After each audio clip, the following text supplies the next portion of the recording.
Welcome to another episode of NeverEndingPanel.com. Tonight we are shooting live from the book release party of The Unincorporated War, the book release party of Eitan and my second book. We have a Never Ending Panel special event, which I already said, so I'm repeating myself. But we have special guests. Chase Masterson to my left, star of Deep Space Nine and current producer and star of Yesterday Was a Lie. To her left is Larry Niven, five-time Hugo Award winner and author of Ringworld. To his left is Dr. Jerry Pournelle, best-selling author with Larry of Footfall and Lucifer's Hammer, and also a smart guy, just like everybody else here, except Chase, who's not a guy. And to his left is Martin Young. Martin Young, we've had the pleasure of moderating with and being on panels with. Martin is a professor of philosophy. He is, and he claims to be a pirate. He likes single malt whiskey, high-octane varietal chocolate, and British cheese. He's been a fan for decades, and he says he has a plan to save the world. To his left is Eitan Collin. Tonight's topic is, for this special episode, what makes some science fiction attract non-science fiction fans,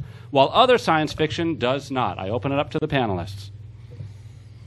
Well, honestly, I would have to go with that science has to be fairly comprehensible. I mean, not that the science can be easy or fun or reverse the polarity, but if the science is accurate but easy to understand, anybody can basically get ahead of, read it, and feel that they have a sense of it, I think that's the first thing. If somebody reads something that feels it's making them stupid, or they have to have a PhD to understand it, then they'll probably avoid it or simply say, well, that's just science fiction, and they'll go to something else. Simplicity counts for a lot. Catch-22, sorry, wrong word. Ice Nine. Wonderful concept, easily described, and a novel that runs right through without any sharp turns that have to be explained. Just a straight narrative that ends by ending the world. That's one way to end it. It's hard not to ignore. It's hard not to read right through Ice Nine and be scarred by it for life. Cool. But at the same time, it has to be a good story. I think the most important part of it is you got to give a damn what happens to the characters. And if you don't, it isn't going to matter how good the science is explained or any of the rest of it. It's really whether or not it's a good novel. And then what it's about. I remember when Niven and I were going to do Lucifer's Hammer, which had started off as a straight science fiction alien invasion novel, but we came up with the notion that if the aliens were going to invade the Earth, they would be powerful enough to throw a big rock at the Earth to soften us up. And we turned in that outline, and the editor said, forget the damned aliens, stick with the rock. It turns out that hitting the Earth with something big and hard is one of the most lucrative things you can do. You have to do it with... But when I discussed the outline with Larry wasn't there. I took a trip to New York to work on this with the editor-in-chief of the publishing house that did the book. And he said, for God's sakes, make it a good story. Don't just concentrate on the comet. And that's what we did. That's why in the first third of the book, it's coming. It hasn't hit. And we've sold something like 28 million copies of Lucifer's Hammer since it first came out. He's not kidding. I mean, that's the number. And for sale in the store, even as we speak. It's a gripping novel. The point being that it has to be a good story about people that you care about. And after that, you can explain the science and the rest of it. And you can certainly ruin a good story by doing the science badly. Yeah, I think a lot of people think that there's magic in science, and it makes the daily news new cure discovered for X, or here's a new way to travel 100 miles an hour on whatever. And there's magic in that. And I think so people relate to that magic, and if the stories contain some of the magic that they're hearing about or are extrapolative from that magic, you have the makings of a good science fiction story.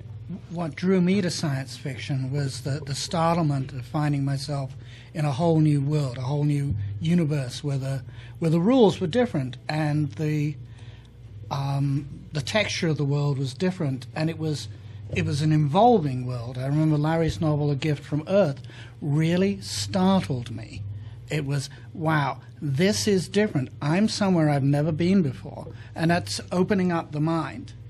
That's something that I don't know if it'll bring non-science fiction readers in, but it's something that I think is appealing to a lot of science fiction fans because they want that expanded mind, that expanded sense of possibility, that huge sense of being somewhere else.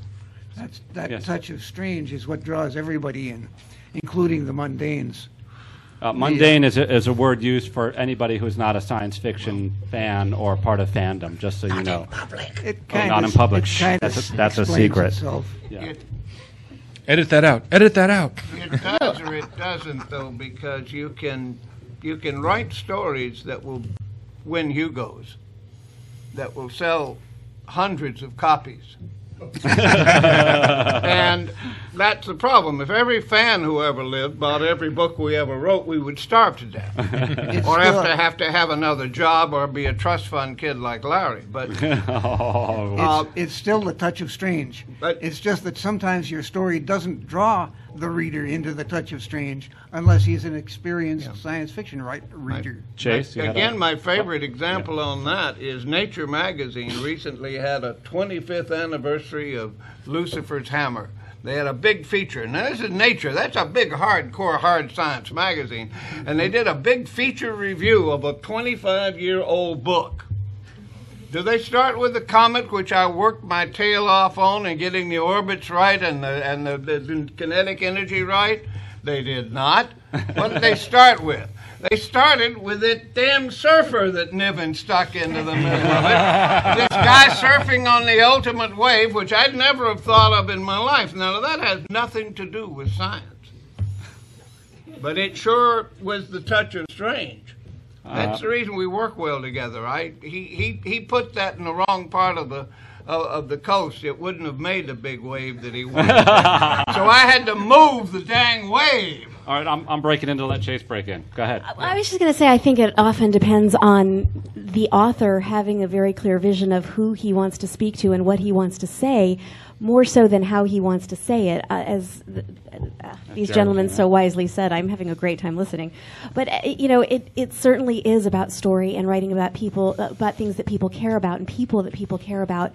But what's more, you have to pay attention to the current climate. I find a lot of science fiction writers, especially new writers, really write what they might like to see, and it's not necessarily what the general public likes to see. It's, but they are still planning on it, making millions. And it's sort of like if comedic writers were to write Laurel and Hardy in present day. It's very funny and it's classic, but it doesn't mean that it's necessarily going to sell to the or speak to the current public sentiment. So I think if you keep your eyes on the fact that it is a good story about people that may be aliens or may not be, they may be earthbound or may not be. I mean, earthbound sci-fi is certainly what's popular now, and then there's always exceptions. Take Moon.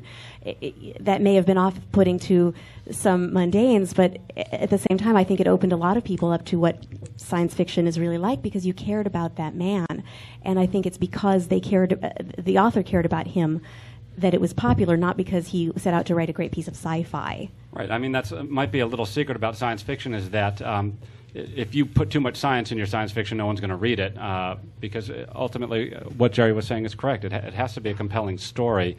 You have to get your science right, otherwise someone's going to come down hard on you, especially science fiction fans. But not a lot of science in science fiction, really more story. But look at Battlestar. I mean, it broke so many rules. Certainly not Earthbound. There were aliens. Certainly helped that all the aliens looked like humans and they were hot. For budgeting. But at the same time, there were a lot of rules that were broken. Why was that okay? Because Ron Moore is such a master storyteller that he was able to let us care about people who weren't even people.